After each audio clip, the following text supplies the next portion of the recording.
Ajar coding dari nol modal ChatGPT. Nah, untuk materi hari ini kita itu diberikan materi tentang DOM atau Dokumen Object Modeling, kalau nggak salah kayak gitu ya kepanjangannya. Nah, untuk materinya yang pertama itu kita disuruh mengubah HTML seperti contoh di sini dengan membuat ID di bagian H1-nya ya, dengan ID judul. Kemudian kita buat file JavaScript, kemudian kita masukkan function ubah teks yang dimana kalau functionnya diklik, maka elemen yang berisi ID judul tadi dirubah teksnya menjadi Halo Angga. Seperti itu contohnya ya. Nah, di sini juga dijelaskan apa itu dokumen, apa itu get element by ID, apa itu inner text, dan apa yang terjadi saat diklik seperti itu. Nah, seperti biasa di akhir itu kita selalu diberikan challenge atau tugas. Di mana hari ini itu challenge-nya adalah membuat elemen H1 dengan ID judul, kemudian membuat tombol atau button, dan membuat function ubah teks. Nah, kemudian kode yang kita tulis itu berdasarkan tugas tadi di-review dan ya di sini sudah benar. Kemudian di sini itu kita juga diajarkan mengenai add event listener atau ya di mana kita itu udah tidak perlu menggunakan on click function di dalam tag HTML.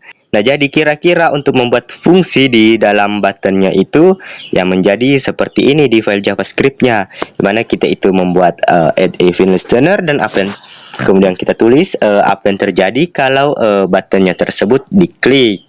Nah, di sini tuh menggunakan variabel dan menggunakan pemanggilan ID, terus juga menggunakan inner text atau DOM. Kemudian selanjutnya di sini kita itu diajari untuk mengambil input. Di mana cara kerjanya itu misalkan kita masukkan sesuatu ke dalam input, kemudian ditampilkan di dalam dokumen kita seperti itu. Nah, ini juga itu menggunakan .value, artinya value yang ada dalam input akan ditampilkan ke dalam dokumen kita menggunakan seperti yang tadi DOM. Dan ya, seperti biasa untuk di akhir itu selalu diberikan tugas ya. Dimana tugasnya di sini itu adalah kita disuruh untuk membuat input dan tombol. Dimana apabila user mengetik nama di dalam input tersebut, kemudian mengklik tombolnya, maka akan menampilkan kata-kata sesuai dengan yang tertera di sini. Nah, sebagai contoh di sini kita itu akan menampilkan selamat datang, kemudian diikuti dengan nama yang user ketik di kolom input.